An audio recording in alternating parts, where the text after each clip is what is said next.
China is for China. China is not for Africa.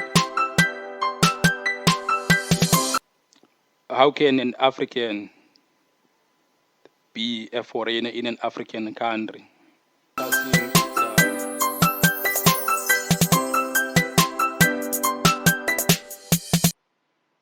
To gain mentality, we need to let go of the influence of the West, who were still colonized under white supremacists. Yeah, welcome to FKU Africa Podcast. This is your host Maneza F8. I'm coming to you. I'm still in Worcester. We're still in lockdown. Today, I think it's the 6th or the 5th. I'm recording this on a Friday. I'll be uploading it tonight for you to view it on a Saturday, the 6th of February 2021. Wow, 2021. I think it's the first time I'm saying it out loud. We are in 2021 indeed. So, yeah, for you, the future kids who are studying me, you're now going to appreciate what I'm doing here. Yeah, in 2021. Yeah, man. So, yeah, I know I'm going to be studied. I'm not being cocky and stuff because I know this brain of mine contains a lot of information, a lot of knowledge that the kids of tomorrow they will need to absorb, will need to understand how it all started, how the first number one podcast in Africa, how did it go about, how did it start about. So, yeah, without wasting any time, man. So, last week I've recorded another podcast, an episode about the judge who was saying stuff about the vaccines and stuff. So yeah, that video was taken down by YouTube. So I decided not to put on another video because we just passed that week, and the audio episodes are still in order. You can still listen to what was said in that episode on Apple Podcast and even on Spotify, so that you can get in tune on what was said in that episode and what to expect from this one, because they are sort of a chain. So yeah, today we're not going to be talking about any vaccines. We're not going to be talking about anything that has to do with COVID-19. Today we're just going to be celebrating our heroes as we do. So today I'm bringing you a very respected, a very a pioneer when it comes to the issues of a pan-Africanist and African consciousness and African education and everything that has to do with being proud of being an African. So I'm bringing to you the skills and the knowledge and the understanding of self-wealth and self-determination.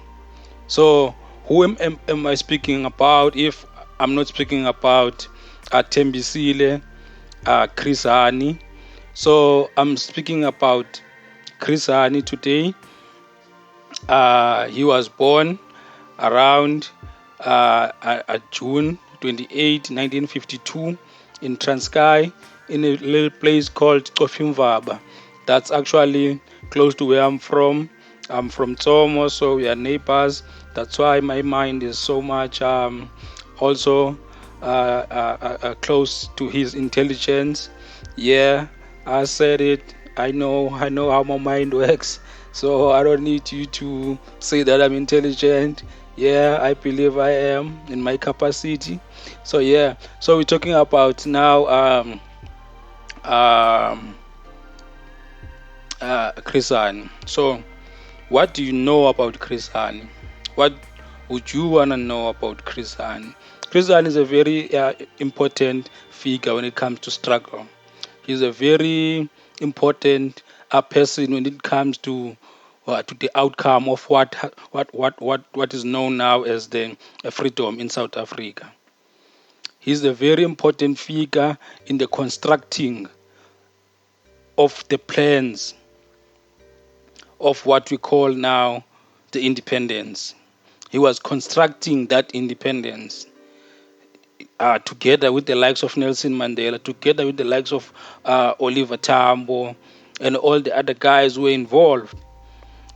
He was the leader in the arms, in the arms wing side that they call it MK, Mkondo Wesizwe, that was being trained in the foreign countries, not even foreign, the neighboring countries, the likes of Zimbabwe, Tanzania, Malawi, Zambia, Botswana. We're using those countries as our bases to go and train the little guys who were the soldiers back then, who were coming to back and fight for what we are calling now a freedom, which is not.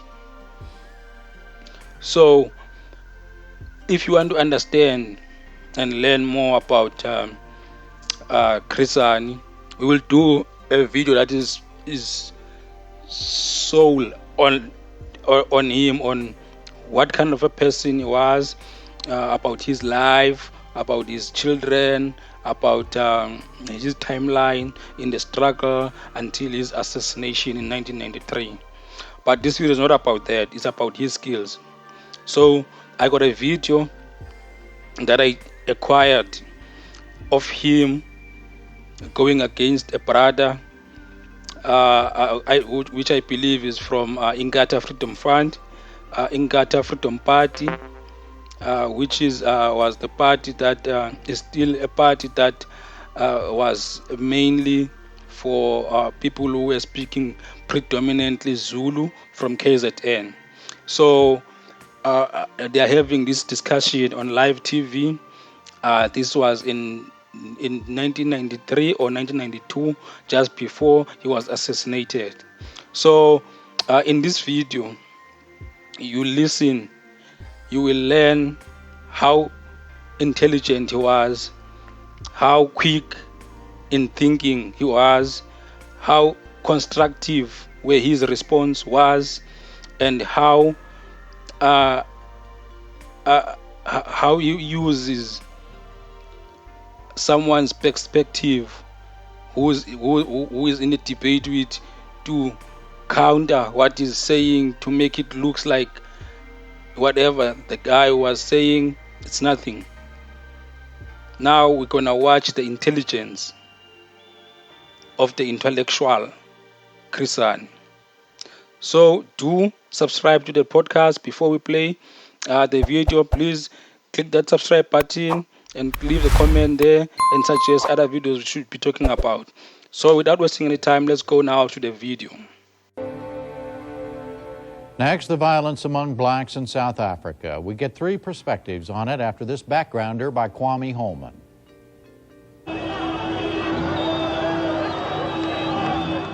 February 11th, 1990, as the world watched African National Congress leader Nelson Mandela walked away from 27 years in South African prisons. Hopes were high that the budding political reform Mandela's release symbolized would lead to a smooth dismantling of apartheid and ultimately peaceful power sharing between the white minority and the black majority. Good morning, ladies and gentlemen. Indeed, in the months that followed, South African President F.W. de Klerk, in consultation with Mandela, announced dramatic moves toward what the government called irreversible social change. The repeal of the nationwide state of emergency, the unbanning of political opposition, and the opening of public accommodations to all races. Last word, can I just say this? But while talks between the ANC and the government proceeded cordially, relations between the ANC and its major political rival, Inkatha, continued to deteriorate. Inkatha supporters, who are mostly Zulu, have clashed for years with supporters of the ANC, many of whom are ex-HOSA. It was hoped that recent talks between Mandela and Inkatha leader Mangosuthu Buthelezi would avert further confrontations. But the meeting failed to reconcile the frictions born of Inkatha's more pro-government stance and the traditionally more militant view of the ANC. Both groups now are waging a political struggle for the support of the black majority, a struggle that's grown increasingly violent. The deadly skirmishes between mostly youthful members of Inkatha and the ANC are concentrated in the impoverished black townships and in barracks that house industrial workers.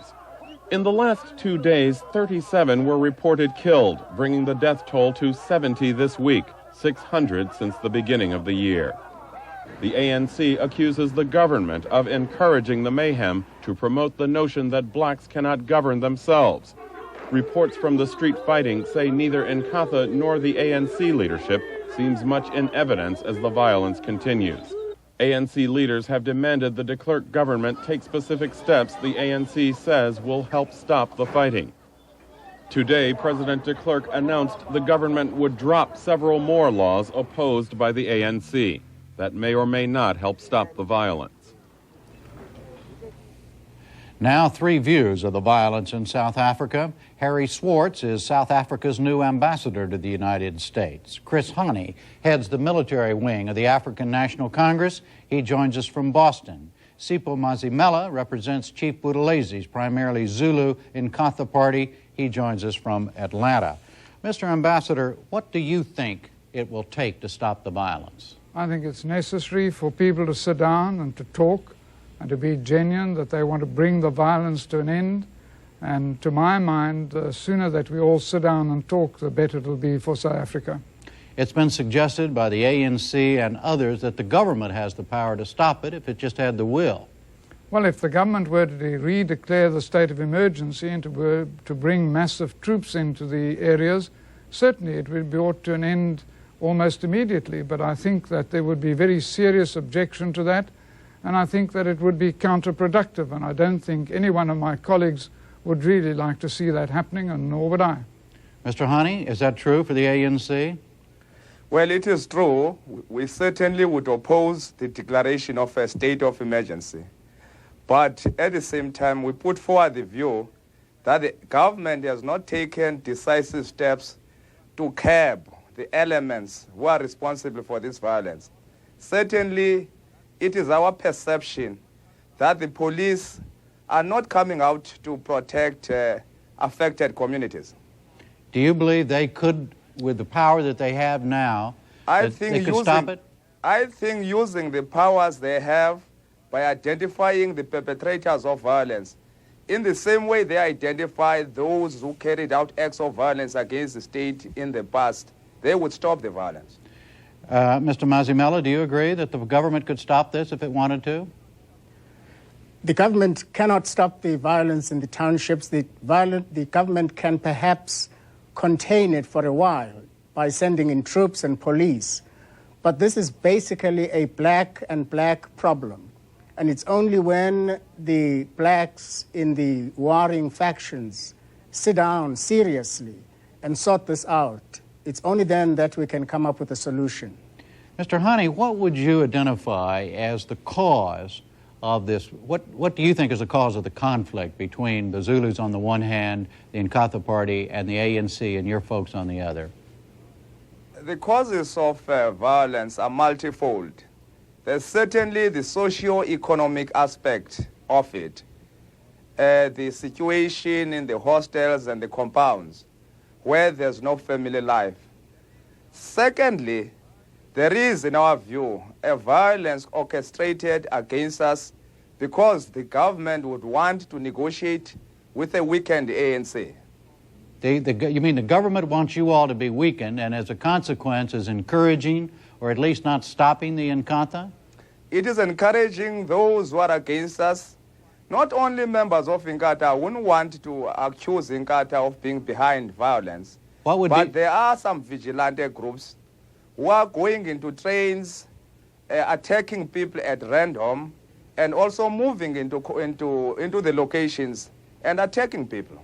Mr. Ambassador, is there validity to that charge that the government wants the ANC weakened and is in fact encouraging or at least permitting those who are against the ANC to do what they're doing? I think it's quite wrong because, in fact, the government wants a negotiating partner, wants the ANC as a negotiating partner, wants Inkatha, wants all the other political parties and groupings to be part of the negotiating process.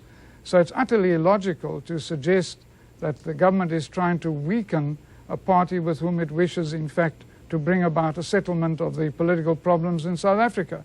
I think the truth is that there are, in fact, two people fighting, two groups fighting, and they are now, or at least one of them is seeking to blame a third party. Now, it just doesn't make sense, because there's a very easy way to stop the fighting. The two people who are fighting should stop fighting. It's as simple as that. Mr. Hani, why don't the two parties sit down and resolve this? I mean, as the ambassador says, the police, the government has a role to play, but it's basically your people killing their people and the other way around. Why can't those people sit down and stop it? Well, I think Mr. Ambassador knows that we have sat down with Inkatha. We had a meeting early this year where there was a peace accord. Efforts have been made by both the ANC and Inkatha leadership to make that peace accord work, but yet the violence continues. The government cannot escape the responsibility of maintaining law and order, because it is the government of the day. If it steps forward and curb the violence, I'm sure the peace accord would be implemented much more effectively than it has been implemented in the past. The other point I want to raise is, why is the government not moving in to stop the public display of what is called cultural weapons, which have been used in some cases to kill people? Mr. Ambassador? The government's already said that, in fact, weapons of violence should not be carried.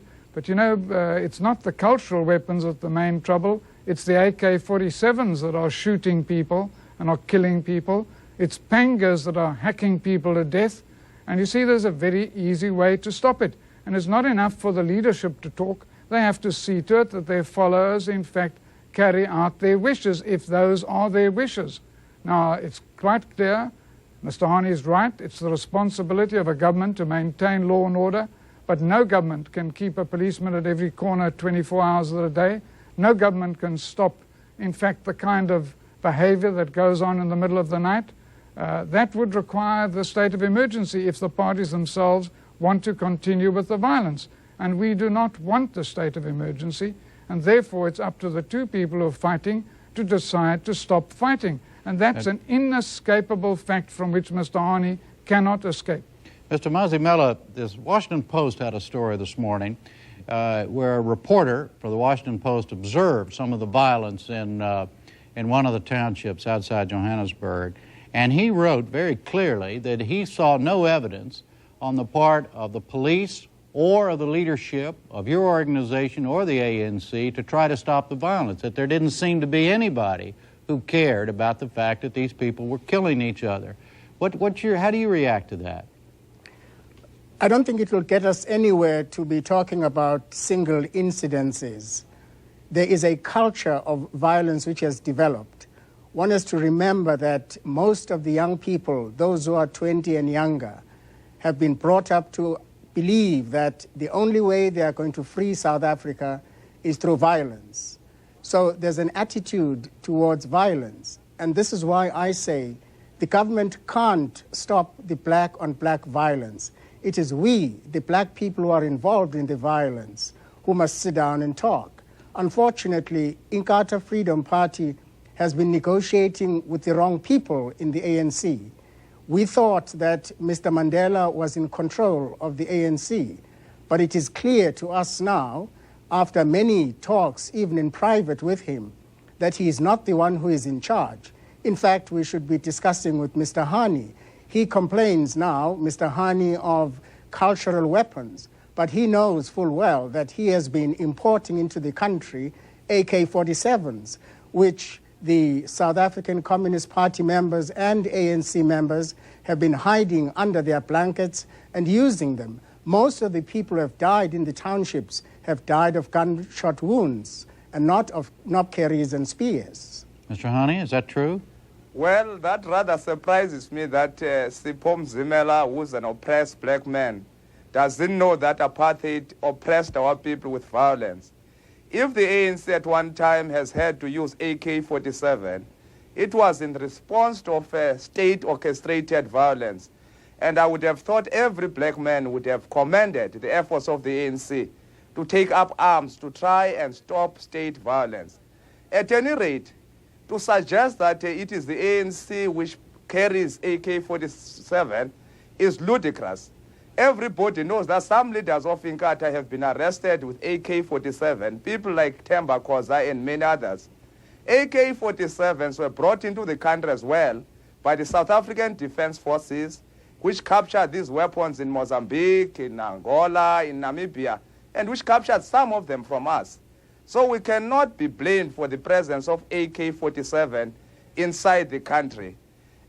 Whilst it is true that we have our AK-47, we are not using AK-47 to gain influence nor to gain turf in our own country. We are talking to the government at the moment, and we have suspended armed actions, and we're sticking to that suspension. Mr. Hani, let me ask you this. Is it your perception or your belief that the power of the leadership of the ANC, Mr. Mandela and the others, including you, have the power to stop the violence on the part of the ANC? In other words, could you stop your people from violent acts? I don't accept at all that our people have initiated violence against anybody. I think, on the other hand, the ANC members are victims of violence from vigilantes. Okay, in other words, but let's hypothetical, make it a hypothetical if you don't want to concede that ANC members are committing violence. In a hypothetical case, if ANC members were committing violence, could you stop it?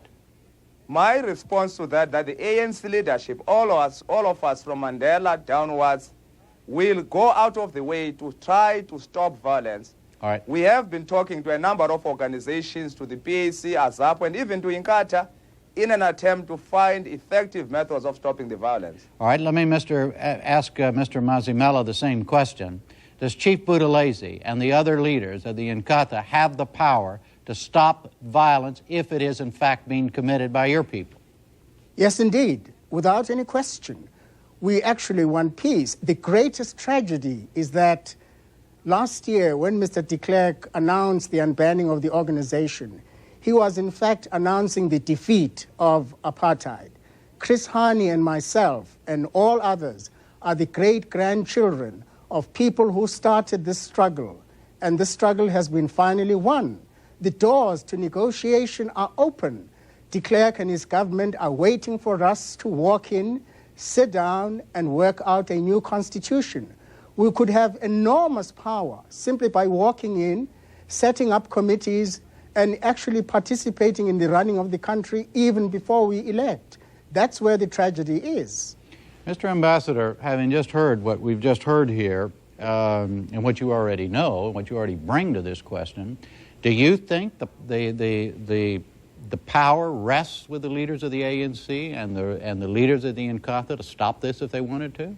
Well, I think the two leadership groups could stop the violence, but they have to then make sure that their followers do what they want them to do. In other words, lip service enough is not enough. It's not enough to talk about it. You actually have to get your followers to do it. And I think that's what's expected from the leadership of the two organizations today.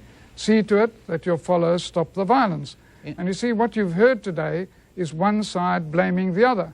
But let me give you an example. The mayor of Meadowlands was killed the other day. He was an Inkatha supporter. Now, who killed him? It's a question that has to be answered.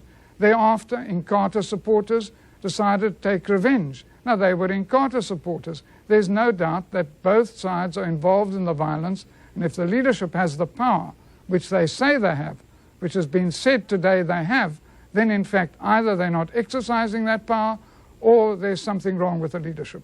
Mr. Hani, is he right?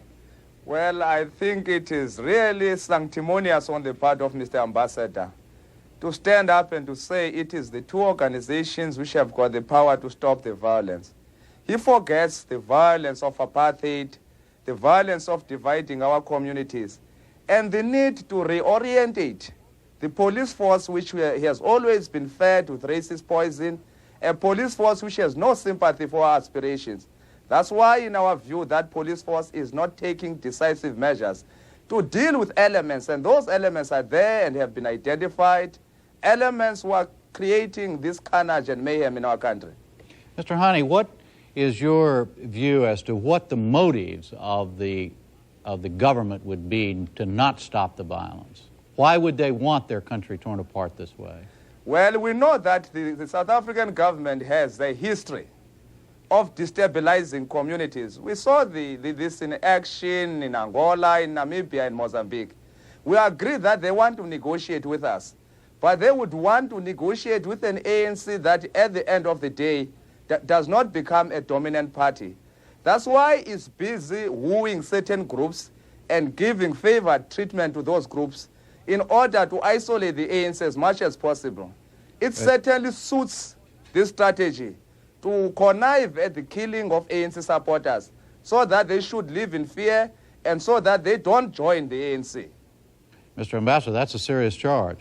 You know, I must tell you, all three of us are South Africans. All three of us, I think, shouldn't want our country to be a wasteland. I don't think it is fair to say that the government wants that situation. I think there's no substance in it. Why do you think Mr. de Klerk started these reforms? Why do you think we're repealing the apartheid laws? Why do you think there's a commitment to negotiation? Surely we don't want a wasteland in our country. And I want to make an appeal to both my colleagues and to all of us. Let's please stop fighting. Let's build South Africa. Let's not look for scapegoats. Let's rather get together and look after a country that's ours and that we really want to build up. Mr. Mzimela, how would you respond to that? I'm really surprised that my brother Chris Hani gives the government so much power. The government doesn't have the power to control us. We defeated apartheid. The government can't make us fight one another if we don't want to fight. The problem is with us. It is we who must sit down and sort this thing out. As long as we try and find scapegoats, we're never going to solve this problem. Mr. Hani, excuse me, go ahead, finish, sir, I'm sorry. The fact that Mr. de Klerk has agreed to negotiations is evidence that the black people of South Africa have struggled and have struggled successfully. How can then the government turn around now and have so much power as to force the ANC to be weak? It can't. The ANC is too strong for that. Mr. Hani, in addition to that point, President de Klerk said earlier this week that if this is not resolved and not resolved soon, if violence does not stop, that soon his country, your country, will be in civil war. Is he right? Well, I want to begin by saying that it does appear that Mr. Mzimela is living in another country. I have just come out of South Africa. Apartheid is still in place. It has not been defeated. All powers are in the hands of de Klerk and his minority government. For us who have been waging a struggle, the political prisoners are still in jail except for a few who have been released. Only yesterday, hundreds of our young members of the ANC Youth League were picked up, arrested and charged. Certainly, such actions do not contribute towards the creation of a climate for negotiations. I share the sentiments of President de Klerk that everything should be done to prevent our country being plunged into a civil war. But statements are not enough. The police force and the security forces in any country have got the responsibility to bring about peace and order in that country. We know the South African security forces, they have been used in the past to suppress us. What prevents them, I want to repeat this question, from dealing with people who are killing us? And the ANC doesn't have power to stop these elements. We are not a government, we don't have a police force. We share all the sentiments about a new South Africa. But the government, which is responsible for all the legacies of apartheid, must be seen by all of us to be acting in a fair and impartial way. All right. Gentlemen, we have to leave it there. Thank you all three for being with us. Thank you. Thank you. Good night. Thank you. Oh yeah, so I hope you did watch and understand how the mind of the legend works, how smooth he was in his answers, and how he anticipated this interviewer, how he was shaping the interview. He was taking it from wherever the interviewer was trying to lead the interview to, and changing it to whatever he wanted to talk about, and then he would change the narrative. He would change the outcome of the either question that is coming from the interviewer or even coming from the other brother who's the pastor, which I see the brother as someone who was speaking on behalf of the white people. If you notice, I'm not saying that he was, but it sounds like he could be those guys who were in bed with the white people. So now I want us to take a few things for that for from that interview. That the fight between Xhosas and the Zulus, ANC and Ingata in Johannesburg back in 1993. If you notice what Chris Hani says there, it sounds like he's saying that that war or that battle was constructed. It was constructed in a way to prove to other people or to other nations that black people could not govern themselves. And according to what I hear, that even the other side of Zulus, that somehow they were encouraged by white police, and they were given some weapons by white police. And this has been happening throughout Africa over the years up until now. It's still happening. Those are little coups, those little rebellions that are structured and encouraged by CIA and all these guys from Europe and America. So that was the strategy back then, and the intelligence of the ANC back then could pick that up, and he was speaking about it out loud, Chrisan, and he was noticing and telling this brother who was the pastor that this is what is happening, and you are too blind to see it. And he was really too blind to see it, and it was out for him. It was in his ears to see this is what is happening. They are pinning us against each other so that we can keep on killing each other, so that they will show to other nations that these people cannot govern themselves. This is why we should stay in governance, or they should they convince each other, the voters, that you see you cannot govern yourself, so don't vote for these people, vote for us as white people. We will govern you smoothly from now on, which they fail over hundreds of years. So I hope you did take something from it, and I hope you did enjoy it. This episode, I will be bringing you more episodes, more videos from the past, more analysis and on what was going on the videos, and also more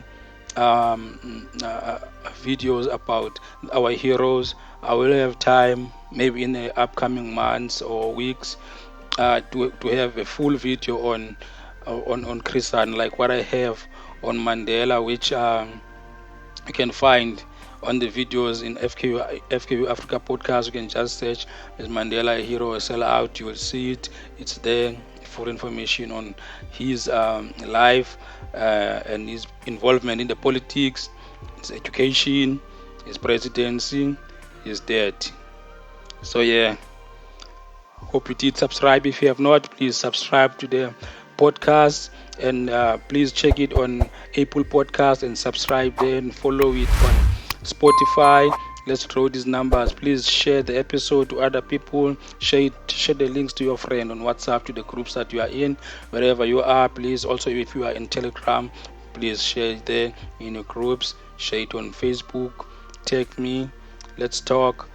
Touch me on Facebook, Puti Kabela Maneza. That's my handle. You can talk there. I have the link in the description of my Facebook. You can Check me there. Also on Twitter, Maneza F8. That's me. Yeah, man. I'm out. Fikiria kwa undani. Ndugu Camaco.